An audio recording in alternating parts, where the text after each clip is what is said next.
Hi, I'm Raylene Taskoski, and I've talked to over 10,000 women about sex over the past decade. Welcome to the Stand Up Comedy Sex Ed podcast. Welcome to Stand Up Comedy Sex Ed. It's where you can get questions answered like, how long does it take the average man to orgasm? and, How long does it take the average woman to orgasm? and also, why is it so hot in here? audiences agree it's brilliantly funny. Raylene makes sex ed fun. This show is entertaining, factual, and relatable. There's nothing worse than being halfway done with sex and feeling your vagina shut down on you. You've got to see Stand Up Comedy Sex Ed. I am ready to go do that comedy show. Welcome to the Stand Up Comedy Sex Ed podcast hosted by Raylene Taskoski and some other guests. And today my guest is Amy Kaiser, who specializes in pelvic health. Hi, Amy. Welcome to my podcast. Thank you for having me. So we met through a mutual friend because you had posted your 12 tips for pelvic health Right. On a board, and I immediately just messaged you and said, hey, do you want to be on my podcast? Because I am always curious about pelvic health, and obviously pelvic health and sex are very tightly related.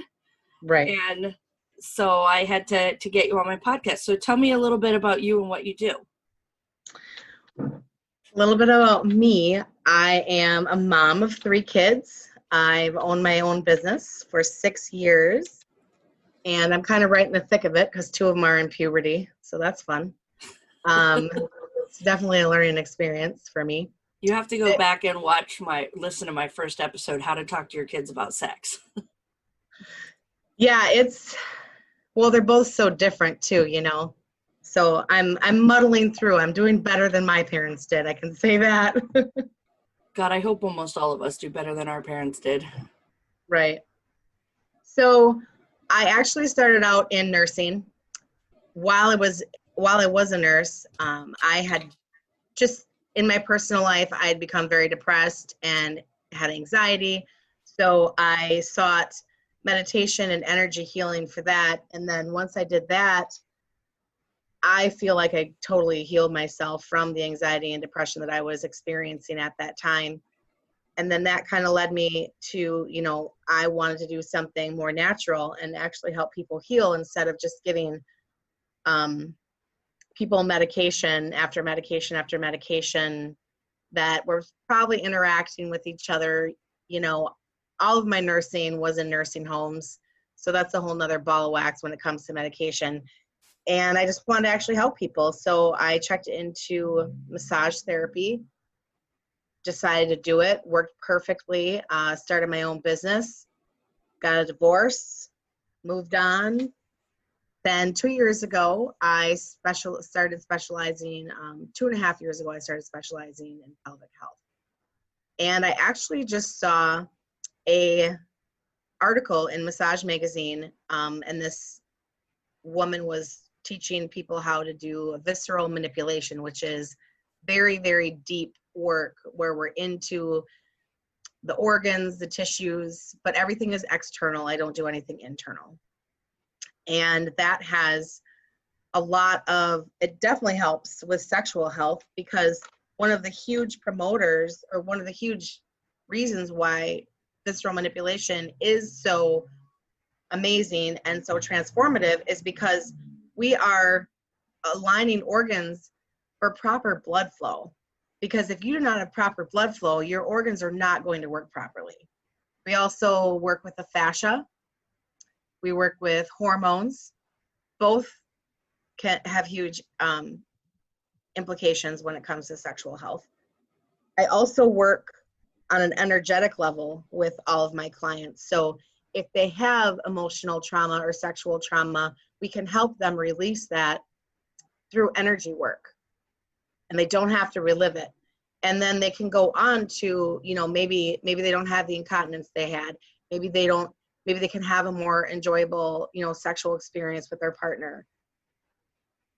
I mean, the healing capabilities really are endless and actually kind of depend upon the belief system of the client and how open they're going to be to it. So what's some of the things that are on your 12 lists that is important for pelvic health? You have to move. I tell people all the time, we are in a very sedentary world. Most of us sit a lot, whether for our job or not for a job. We're lazy. Around. And right now, there isn't a ton to do in most places. So I tell people that we really have to move. So some fun ways to move are hula hooping and belly dance, because energetically you're very focused on the upper abdominals, lower abdominals, and the pelvic area. You're engaging your core and you're engaging your pelvic floor, which increases blood flow. And also with me personally, I found an awesome community of belly dancers.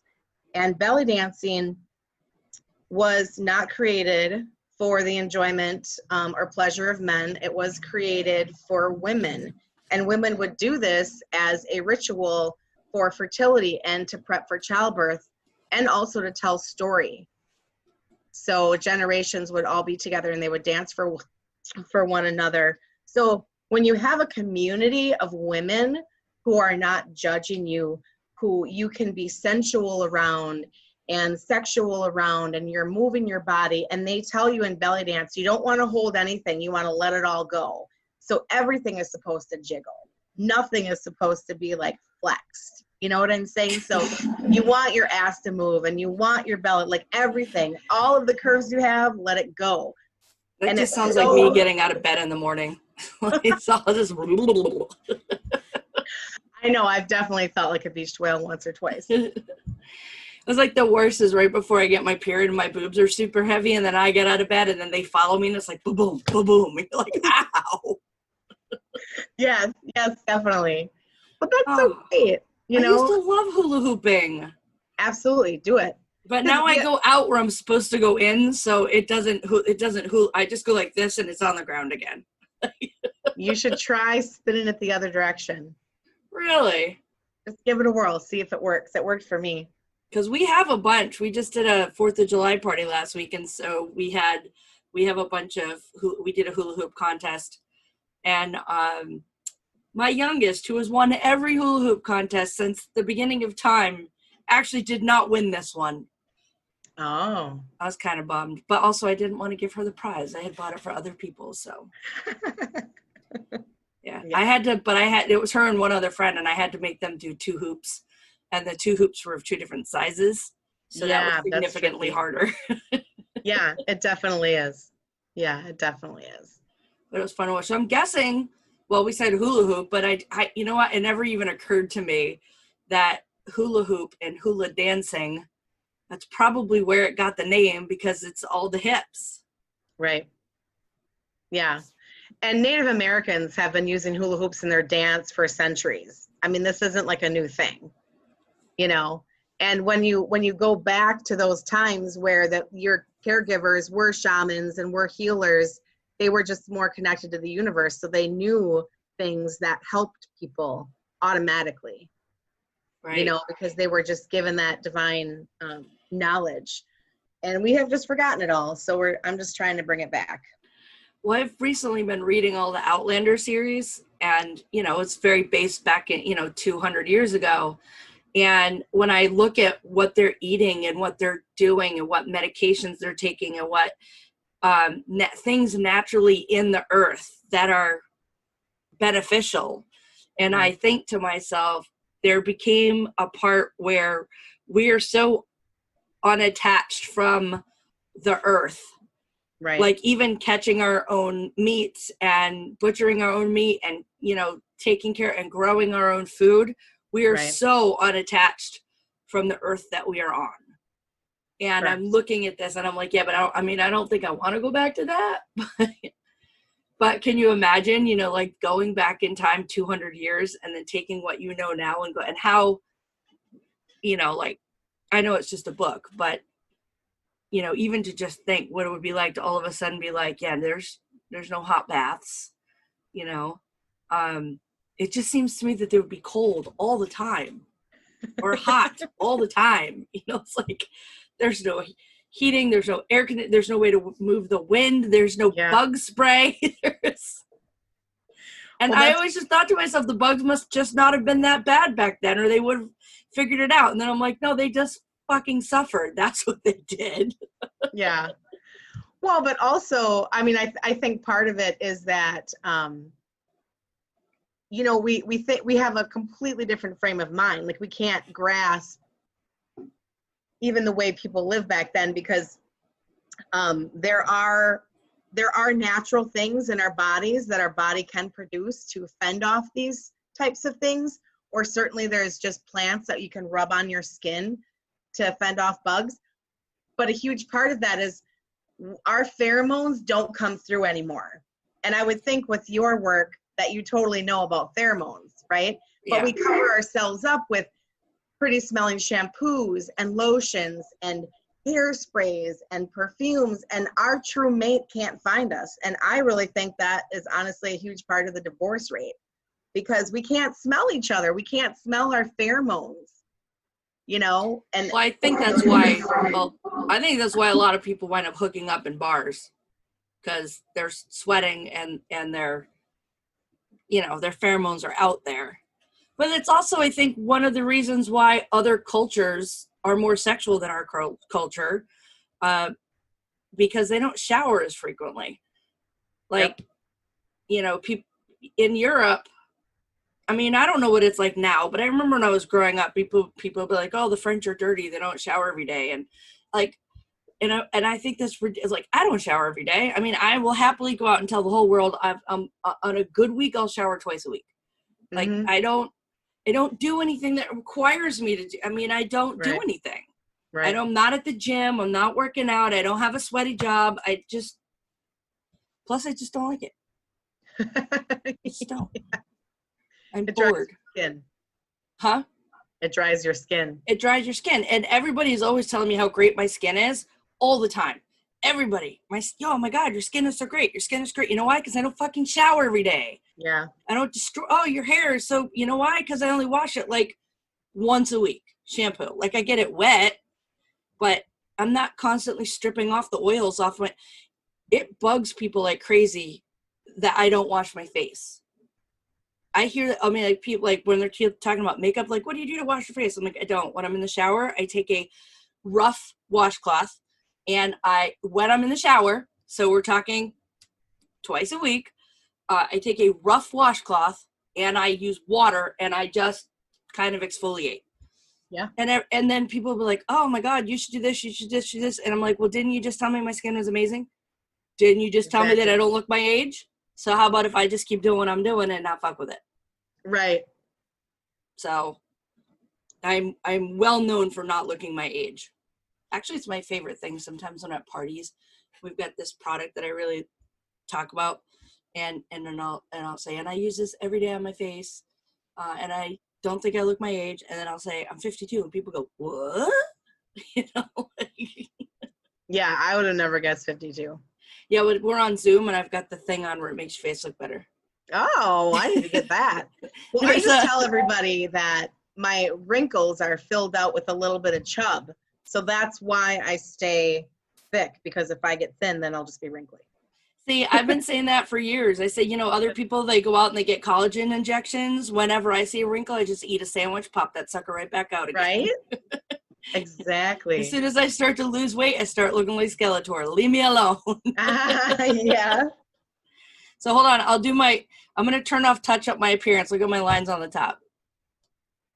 Yeah, just see how it smooths it out? I guess you can see a little bit, yeah. A little bit. Huh. Makes me feel good when I'm doing a Zoom call. It's touch up my appearance. It's called on Zoom. For those of you who ever use Zoom out there, on Zoom, if you go under videos, under the video settings, there's a little button you can push that says touch up my appearance, and it just takes out the fine lines and wrinkles. Well, I never knew that. Things you learn every day. Something new. No. So that's fun. All right, let's get back to talking about sex. Yeah. Because that's why we're here. Right. Although it was fun to bring out that joke. I haven't used that one in a while because it doesn't fit into my stand-up comedy. It doesn't. But it's funny because anytime somebody goes, God, your skin is so smooth. And I'm like, yeah, because I'm fat.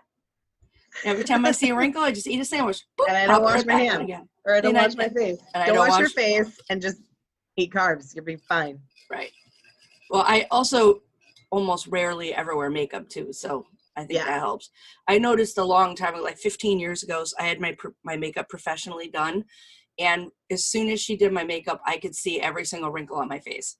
But without it, you couldn't. But once the powder just went right into it, and so I was on my way to do an event, and I actually took just a dry tissue, and I just rubbed it off the corners of my eyes on both sides. So I had no makeup on the corners of my eyes, and then the wrinkling went away. I was like, I don't need this shit in my life.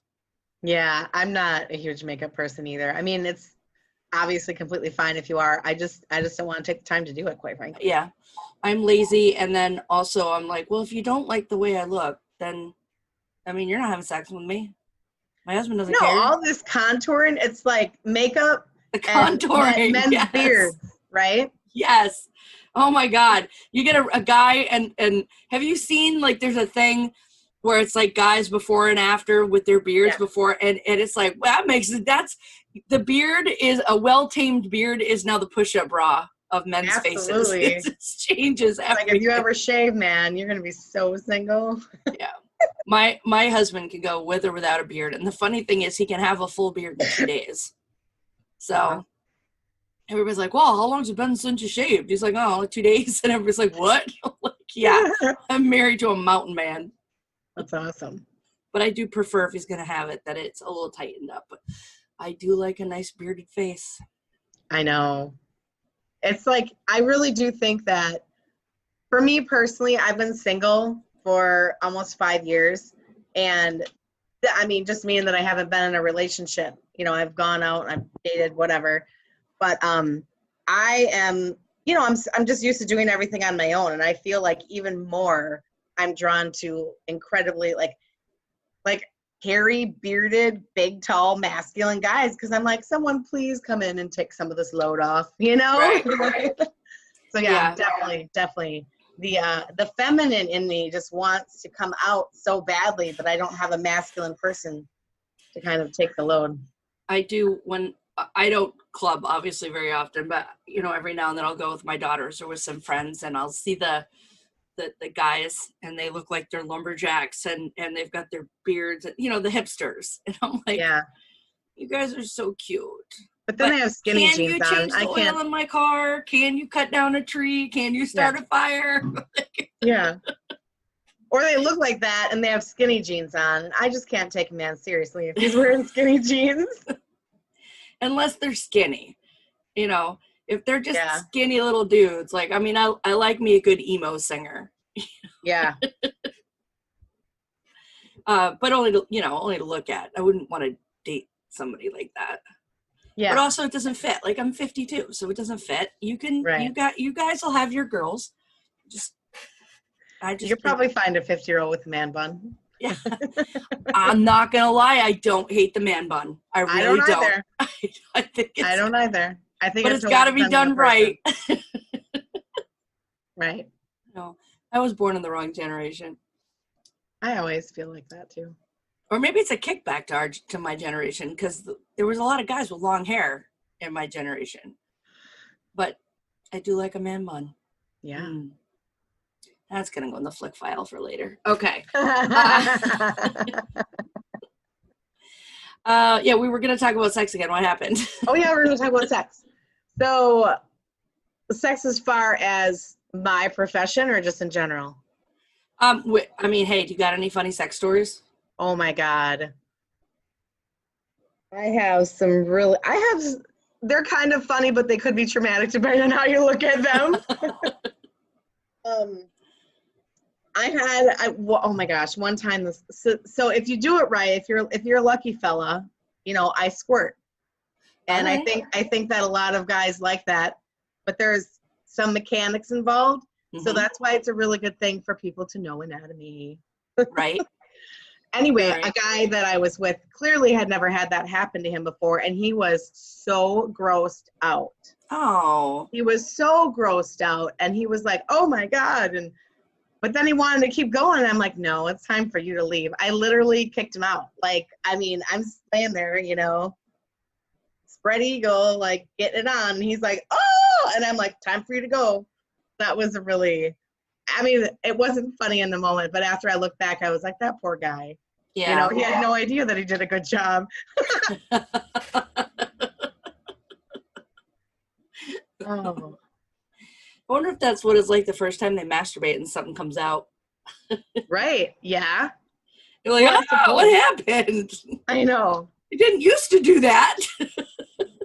Yeah, exactly. I never did that before. Oh, poor little guys. Aw. I That's have sad. lots of funny sex stories, probably. I don't think I have too many that are funny. I have one that's just a bad sex story, and I still feel bad, but it's still funny to me. And it goes with the message, guys, read the room. Right? Yeah. Read the room. And so I was with this guy that I'd been flirting with for a couple days at the bar. And so we decided to leave the bar and go back to his house. And I have always been real good at knowing how to take care of myself. So I can also use you in such a way that I'm going to get mine anyway. Right. Right. I can figure it out. I used to call it the art of the dry hump. Right? Yeah. Doesn't matter what you're doing. Eventually I'll be able to get off. So I do get off fairly quickly. Now this is back when I was 21. Okay. All right. Just barely 21. And so I get off fairly quickly. And then this guy just keeps going and going and going and going and changing positions and moving. And I am giving him all the indications that I am completed. Please be done. And he is not getting it. And so finally I was just like, get off of me. This is the worst sex I've ever had. And I got up and I put my pants on and I left. I was just like, yeah. And he might have been the perfect partner for somebody else, but like I had wrapped up my session. And so it was time for him to wrap up his session and or bring me back in. But he was not paying attention. No. So, he was just laying it down. He probably thought he looked like a porn star. yeah, well, that's, again, when we get back to what we were talking about before the podcast started, yeah, he probably was. But read the room. If your partner is, like, I tell people at the comedy shows, the way you train a guy is starfish. Like, or fainting goat. After you have your orgasm, just be like, ah! And be done. Yeah. Like, right? Or, you know, when they're going down and they're like all over the place, I do the same. It's starfish. Like when he's getting super close, you're like, oh. He gets over the other side, starfish. Until he comes back the other way. When he's coming back, he's like, oh, and then starfish. Like if they're not, it's just like it's clicker training for your clitoris. Like you just let them know when they're getting closer. But exactly. Don't keep encouraging him if he's, you know, like colder. That's my armpit. What the fuck? You know? Oh, well, I've had it, and I'm sure that, you know, other women have too, where, you know, the foreplay is amazing and you're so jazzed for the sex because everything you've done up until that point is phenomenal. And then you're like, really? Okay, this is not good. I mean, that happened to me one time, like, huge amounts, and I mean it was so good up until the actual like, okay, now let's have intercourse. And it was that poor big man. He was not proportionate, we'll just say that, and he had no clue what to do with it. And I was trying to shift and trying to move, and I mean it was probably one of the most uncomfortable moments that I ever had with a guy, because honestly, he just thought that he was doing an amazing job. And I was just like, in the back of my mind, how can I get out of this? Like, could I telepathically tell someone to call me and, you know, tell me that my mom died or something? You know? Like, I have got to get out of this. And then he actually had driven quite a distance and drank a half a bottle of wine and, you know, got high as heck. So I couldn't have him leave. Right. Because he couldn't, you know, drive. So then he had to stay overnight. It was awful. I woke up in the morning and there was no one in bed with me. So I'm like, cool, maybe he left. And I come out in my kitchen and I'm looking at my refrigerator and here he is butt ass naked with his half of his body in my refrigerator, like nosing around, totally naked with all this like little junk hanging out. And I'm like, what are you doing? He said, I'm going to make you breakfast. I'm like, nope, you're not. Like, you need to put on some clothes if you're going to be in my kitchen cooking. Like, even underwear. I don't want to see that anymore. And then the story went on for a few more hours. We didn't obviously do anything. I was just like, how can I politely remove this man from my home? Yeah. Well, and okay, so let's just go back to how was that really, it's kind of our fault. Because we didn't say, hey, stop. This isn't working for me. Let's try something else. We're just like, what the fuck are you doing? Right? Well, and I actually did a couple of times, try to redirect. But yeah, I never spoke to him again after that, because I don't think that he was in the frame of mind to even take cues at that point. Right. He was just like, oh yeah, she wants us so bad, and I was like, please be done soon. Please be done and pass out. Yeah. I think that we probably all had moments like that. I 100% have had those moments. They were a long time ago, but yeah. That's why I'm honestly so grateful that I'm still married, and we're going on we just finished our 24th anniversary, so we've been together for 26 years. And I hear about the dating world, and I'm just like, I don't want that. I don't want that anymore.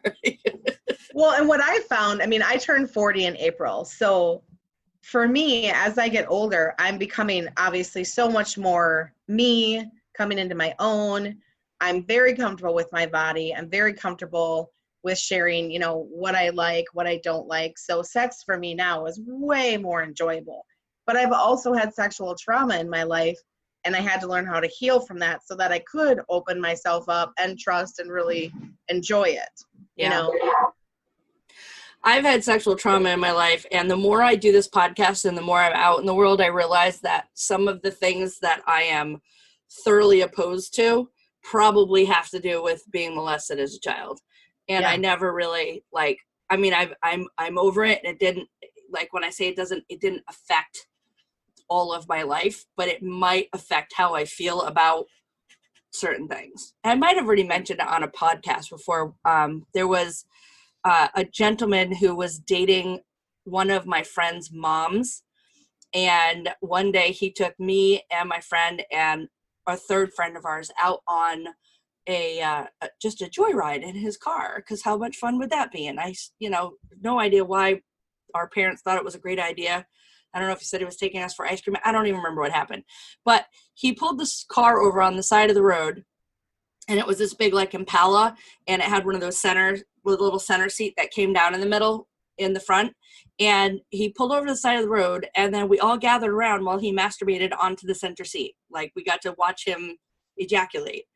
And I went home, and like, my mom, I don't know how my mom knew something was up, but she knew something was up. And so I told her about it. And of course, cops came and got arrested and all this stuff. And if you ever listen to my comedy, you will see that I'm very much against, I don't do oral favors. We still use condoms after 25 years. It's like anything that has to do with sperm, spunk, whatever. I'm just like, ooh, I don't want that anywhere near me. And the more I do this podcast, the more I'm starting to realize that that's probably because of the childhood trauma of watching him masturbate on the seat. Right. And, but whatever, it's worked out fine in my life. But that could also be because you're still having, because you still have those feelings about it. That could be also saying, hey, you haven't dealt with this energetically, because that is a huge part of my message that I'm trying to get across to people, is that if you don't deal with things energetically, they will cause problems eventually, whether you believe it or not. You don't have to believe it. It's still going to cause a problem. No, I went through therapy for all of this. I just realized that the physical part of it is probably like I had therapy for all, because that wasn't even the first time I got molested. Like it was like I had a sign on my forehead that said, "This child feels unloved. Touch her." Like, yeah. So I had therapy for all of that.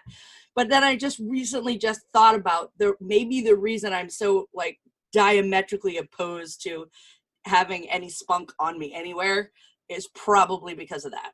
Because I can't think of any other reason that it would be that like freaked out. Like it, I mean, I don't freak out. It's just not my favorite thing. Right. And luckily I found a partner who's willing to just, he was like, all right, whatever, however you want it, it's fine. Well, that's cool. Get you an acts of service partner. Yeah. Well, and for me, I really enjoy that. I really enjoy getting oral, but I'm not going to get it unless I don't give it. Because, I mean, I think we've all learned that, you know. Oh, no. I do 68. That's you do me and I'll owe you one. Yeah. Yeah. But I mean, to me in relationship, there's got to be reciprocation, you know. Like when I talk to people, or when guys broach the subject of butt sex, this is my response to butt sex. You first. Which I like to call, you know, which I just call butt sex just because it's funnier to say to me.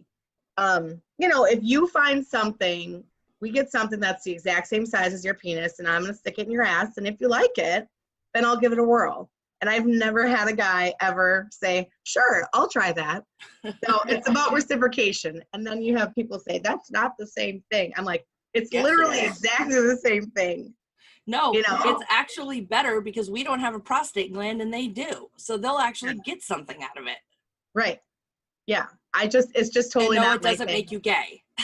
Yeah. Yeah, exactly. I know. And that's the same thing, you know, you get in relationships or any kind of relationship with a guy, and, you know, they always want oral, but they don't want to give it. And I'm like, not going to happen. Reciprocation across the board, or it won't happen. See, I haven't found that. I have definitely found, even before I married my husband, the guys who do like oral to perform, they will do it because they like to do it, not necessarily because they want it back. But that's the same, like, so if I was with a partner who didn't like to go down, I wouldn't insist that he did, just, you know, it wouldn't, right. if he's not going to enjoy it. Like my ex-husband did not enjoy it, so we did not. Right. But the last, you know, my husband now and the partner that I had before him, both of them liked to perform and didn't necessarily, it wasn't a deal breaker that I wouldn't do it back. Yeah. So that was cool. But I would never insist. You're like, no, I really want that, but I'm not going to give it back to you. I would never do that. Well, no, I mean, that's why you got to find a partner that's like okay with that kind of stuff. Because, right. I mean, I love giving it. I love oral. I do, but I like to receive it as well. So if I meet some guy who's like, I'm not going to go down on you, I'm like, well, then I'm not going to go down on you. Right. You know, because I want the pleasure too, you know.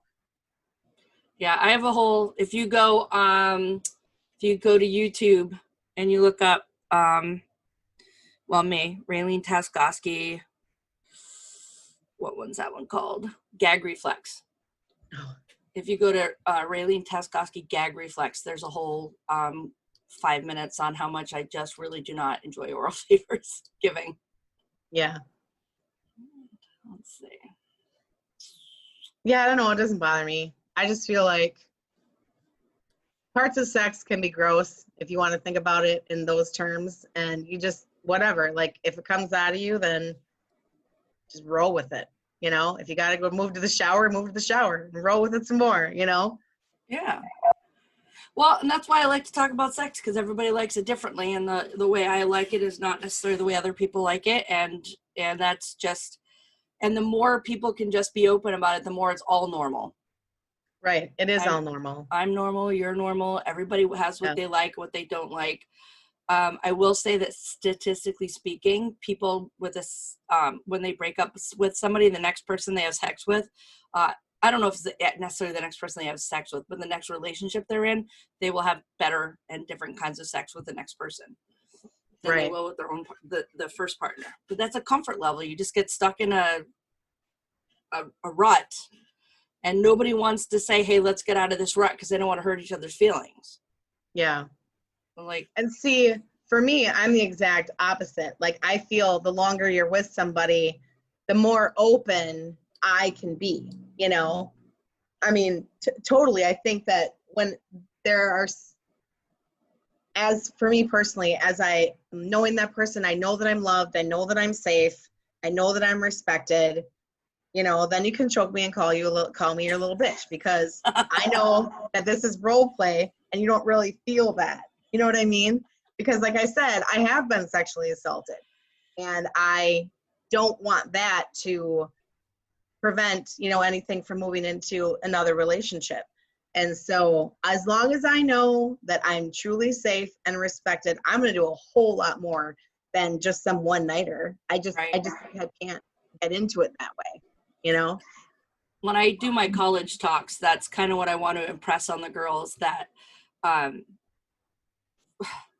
a first-time partner in just you just met them tonight. A one-night stand is literally nothing more than using that person as your personal sex toy. Yeah. Like, there's no relationship. You might as well just use your vibrator. You'd be better off using your vibrator, because at least you're going to have an orgasm with your vibrator. Right? Yeah. But there's I'm a little bit tipsy, I'm in a club and I really want an orgasm right now, your body will do. But then the other side of it is, because these girls don't know their bodies that well, they are in the mood, they're horny, they're a little bit drunk, and they start to have sex. But then what flips on is, am I doing it right? Am I doing it right? And I had one of my girls that I talked to, she's like, I just want to know if I'm doing it right. Like, am I performing? And I was like, that's not what sex is. Sex isn't supposed to be performing. Right. Like, it's supposed to be about mutual pleasure. And if you're not getting yours, then you did it wrong. Right.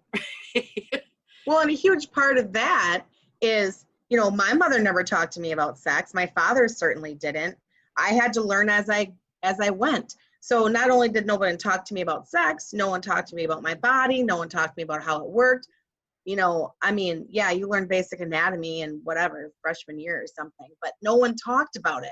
So, when you have a woman, and certainly as we age and hormones change, then we have to deal with dryness and sometimes pain and sometimes prolapse. And that's where my work comes in, because we can help people regulate their hormones, whether they are postmenopausal or not. And we can help you get that sex drive back, and it's so important, because so many times, I've heard older women, especially, not knocking it, this is just my experience, Christian women who are like very devoted, it's almost like they're useless after they can't bear children anymore. Like, their husband is just spewing his seed on empty ground all the time. And I'm like, that is so ridiculous. Exactly. But also it's the chain, right? Their parents never talked to them. We've all had some type of inappropriate sexual touching or uncomfortable sexual touching. I believe all women have had that. Pretty much. And so, when we get to that point, it's not just like, know where your pleasure centers are, but what are your hormones levels at? Because maybe it's painful because you're dry. So how do we get you good lubricant that is pH balance, right? You do.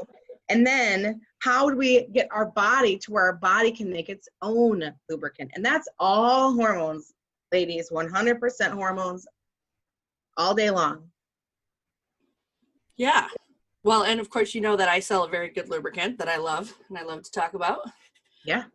It's odorless, colorless, flavorless, tasteless, pH balanced, non-staining, re-wetting, FDA cleared for use with condoms, gluten-free, sugar-free, dairy-free, and no points, and vegan. Like, you cannot get. Well, what is it made of? Like, what's possibly in it? Aloe vera? I haven't got the foggiest idea. It's funny because when people ask me that, like, I'm not a chemist. Read the bottle. You know as much as I do. Right. But I do know, and I've said before, that my husband was using it on me for a year before I realized he was using lubricant on me. And it was because I was going into menopause, and I'm doing all these parties, and there's all these women, and they're saying, they're all my age, like, I'm having vaginal dryness, yada yada. I'm like, I'm not having any of that. What is up with me? Well, then I'm making the bed one day, and then the other stack of this huge monster stack of comic books that my husband has, I find this bottle of lubricant, and I'm like, what the fuck is this? And I pick it up, and it's half empty, and I'm like, what the fuck is this? So I call him, like, why do we have a half empty bottle of lubricant on your side of the bed? And he's just like, because we use it like every time. How did you not know? I was like, well, it's called Just Like Me for a reason. Yeah. Well, that's good. You didn't even know. So then didn't even know. So I tell people, it's like, listen, I'm telling you, if you use this one, it doesn't feel like, it's part of anything. It really just felt just like me. I had no idea, which was delightful. Yeah.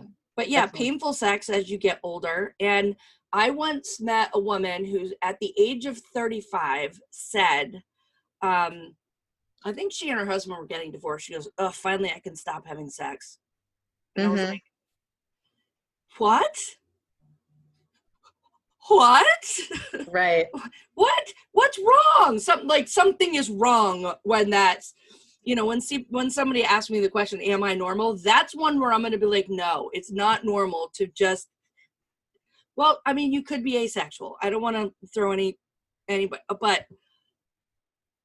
But also, I mean, the last year and a half of my marriage, we probably had sex twice. I didn't want that dude to touch me. So, I mean, we need that emotional. Different. You didn't want to have sex with him. It's not like you didn't want to have an orgasm ever again. Right. Yeah. Well, and I mean, maybe he's part of the problem. I mean, like as far as her situation. Right. Maybe he just, I don't know.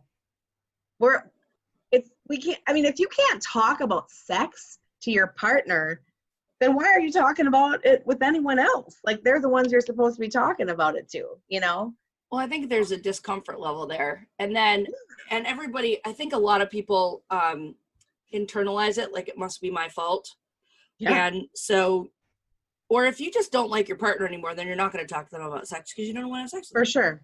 But if you think there's an issue, it would be great if I could go back in my life to all of the times that I was feeling less than good about myself or less than good about our marriage or less than good about how many times we're having sex. And I was just able to say, hey, what's going on? Because what happens is the story I was telling myself was that my partner was not interested in me and he didn't love me and he didn't want to be with me. And there was a short period of time where the only time we had sex was when he drank whiskey that night.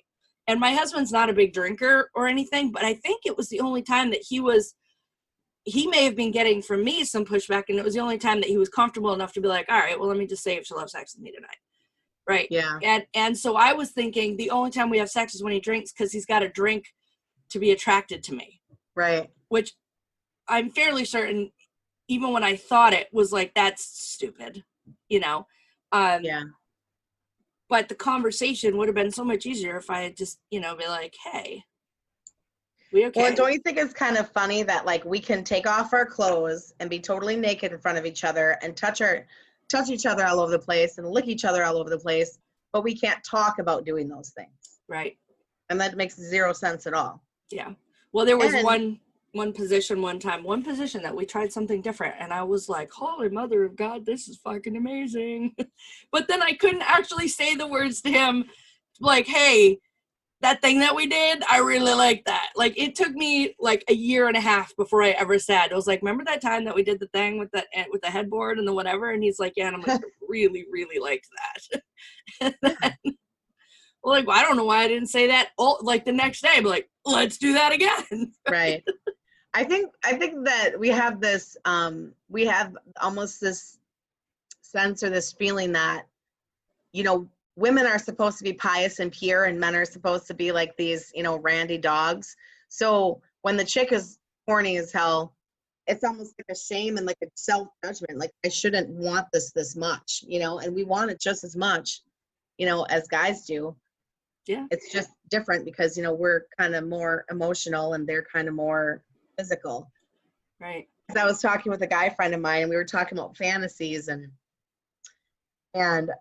I said men and women think about fantasies, at least me, I should say. I can't generalize, but I said men and women think about it so differently because all of my fantasies like involve time, like give me a day and we can do normal stuff.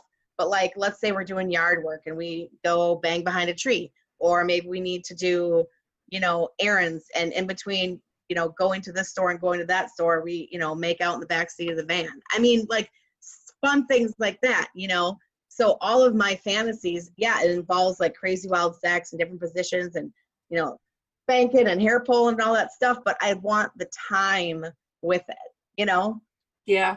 I get that. I think I get that. I just had a girl the other day on one of my, I did a live show, and she said, how normal is sexual fantasy when you're with your partner? And I was like, well, if it was just me and you, then I would say 100% of the people sexually fantasize when they're with their partner. No, You mean about their partner, or like No. about other things? like when you're with your partner, the way you get there is in your head. Oh yeah, yeah. Yeah. But I think nobody talks about it because nobody wants to hurt their partner's feelings. Yeah. I'm not going to say to him, hey, what, I'm thinking about being a stripper on a pole and turning some guy on for, that's not what that's what I'm doing in my head. But that's not what I don't want to do that. I just want to think about it because it sounds sexy. Also, in every sexual fantasy I ever have, I'm younger and thinner. So these are all past fantasies. These are not things that could ever happen. Yeah. Nobody wants a 52-year-old overweight woman on a pole, right? In that case, I would just have there to. Are probably more people than you think. Well, I would start naked and make them pay me to put my clothes back on. That's a good idea. I would go around and be like, I'm holding this boob up, but if you don't give me money, I'm going to drop it on your head. You're going to get a welt. Hey, fellas, check out the C-section scar. I know dudes stick chicks with scars. I think that would be a weird sexual fantasy to have for either side. I don't know. Maybe there's a guy out there sexually fantasizing about an overweight woman dropping a boob on his head at a club. Who knows? They like to watch the jiggle. They like the thickness. They like it. Some guys do. I think I just got lucky in that my partner loves me. And when I get overweight, he still loves me. When I lose weight, he still loves me. When I lose weight, he gets jealous and he's a pain in the ass to live with. So then I gain weight again. And that's good. And that's what I want for my girls. I want somebody who just loves them the way they are. The middle one's crazy. I want that. I want that for everybody. I want absolutely everybody to feel comfortable in their relationship with their partners. For sure. So 100%. And that's why we have to be able to talk about it. We have to be able to talk about this with our kids and with our partners and our girlfriends and, our parents and all that stuff. I mean, I don't know why it's such a freaking taboo subject when that's literally what we have to do that to continue to create life. Like, I don't get why. No, I think we talked about it. There's 2 reasons everything's fucked up: church and porn. Yeah, that's exactly right. Yeah. One is don't touch and the other one's do everything. Right, all the time. All right, let's see. So is there anything else that you think it is imperative that we share? I think that people really need to start researching the connection between any type of sexual dysfunction, physical, or the way you view it. We need to start thinking about it in an energetic standpoint, because if we can heal energetically those first 3 chakras of the body, which is the root, kind of like your perineum area, the sacral, which is below your belly button, and the solar plexus, which is just right above your belly button, those energy centers, we have to work with them in order to clear ourselves energetically and emotionally and have a healthy, physically, sexually, or you know what I'm saying? Yes, physically fulfilling sexual life. Yeah. Yeah. The energy aspect is huge. So is that something somebody can do on their own, or do they have to go to therapy for that? Well, I do, anybody who is doing Reiki. So if you know someone who does Reiki, if you want to look it up, it's REIKI. So if you want to check that out, anybody who's doing that, you can go to them, and you can certainly go and get level 1. If you have Reiki level 1, then you can do it on yourself. Okay. And if you don't feel comfortable, then literally meditate on it. I mean, we all have healing ability within ourselves. We all have spiritual gifts that we can use. We have to be open and we have to grow them. So literally meditate on it. Put both of your hands, over, well, I call it my love mound because I have a love mound.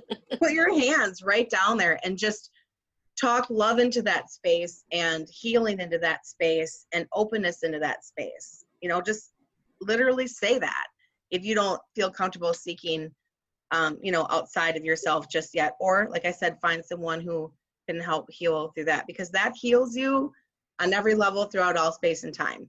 So if you are somebody who believes in past lives, you can heal a past life wound that might have something to do with your pelvic area, Cool. Well, I wish you lived a little closer to me. I can do virtual.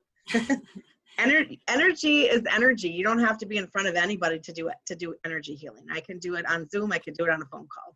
Well, I was interested about the visceral thing that you said. Oh yeah, that you do would have to be. But it's weird because like even when I get a massage, it's like just rub your hands on my skin. Don't fucking push. Don't do anything. Like just, I really like. And then my daughter is like, she wants elbows and she wants knees and she wants to just be. And I'm just like, stop pushing on me. Getting physical pelvic work is also really important. Number one, because it's a huge area of the body that is missed in Northern America when it comes to massage. We should really be working that area every massage that we have, and we can work on it ourselves.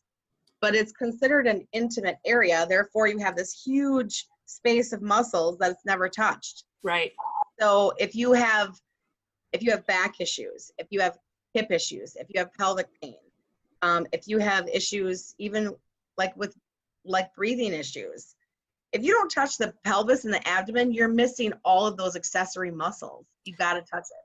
And that's where I have all my pain, my lower back, my hips, Find a practitioner who will do pelvic work on you. Yeah. All right. So I like to end all of my podcasts with a little trivia. This is from a game called Things They Don't Teach You in School, a crazy mix of fun facts, random trivia, and totally useless knowledge. And so our weird sex question of the week is, let's see, how long does it take before Viagra takes effect? Oh, God.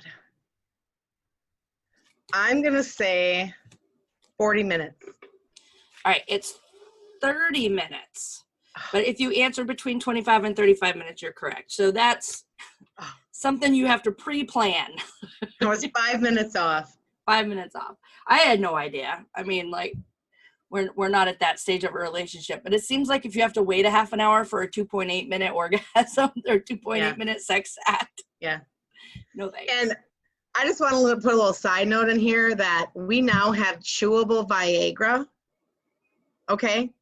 And it still takes a woman on average 7 to 10 years to get properly diagnosed with endometriosis. So that's where we are in the differences between men and women and their sexual health. Oh, for sure. Yeah. I actually mentioned it on a show earlier, and I've got to find where it is. But did you know that birth control pills, some of them can actually ruin your vagina and make sex very painful and very burning? If you're getting painful sex and burning around the entrance to your vagina and you're on a pill, I think it's called The Bodies podcast, but there's a whole episode on how you've got to get off it. You've got to get off it. Yeah. Find another solution, because it's not doing you any good. So, all right. It can also cause the dryness too sometimes. That's true. These are artificial hormones. So, anytime you ingest an artificial hormone, you're throwing your natural cycle off balance. So if you're going to do that, at least find one that works best for you, you know? It's just very frustrating. And the more I'm learning, the more I'm like, what the hell? Yeah. Okay. So how can people find you? You can go to soulhealingmassage.com. I'm going through a rebrand. I'm literally right in the middle of a rebrand. And my business name is Soul Healing Bodywork and Wellness Center. So if you search that on Facebook, you'll find it. On Instagram, it's Soul Healing Bodywork. My podcast that's going to be launching August 5th, that is called Women's Pelvis Wellness. And there is also a group on Facebook by the same name that you can request to join. And we talk about all things pelvis. regardless of age, regardless of experience. I mean, maybe you have ovarian cancer, maybe you're trying to get pregnant, maybe you have a uterine prolapse, maybe you just had a C-section. So it's everything to do with female pelvis. Cool. So you can find me on Instagram at Stand Up Comedy Sex Ed. You can also find me at Stand Up Comedy Sex Ed and RayleneTaskoski.com. I've set up a Facebook group just for this podcast so you can participate in polls, ask questions, politely share an alternate point of view, and generally let us know what you think of this episode and any other episode. So search Stand Up Comedy Sex Ed Podcast on Facebook. Please subscribe to the podcast, share with your friends, and leave a comment so that we can start getting the Stand Up Comedy Sex Ed Podcast listed a little bit higher in the Apple iTunes podcast list. Thanks so much for coming and talking to me, Amy. Have a great rest of the day, and I'm looking forward to hearing your podcast when it comes out. Thank you for having me. I appreciate it. All right, bye-bye.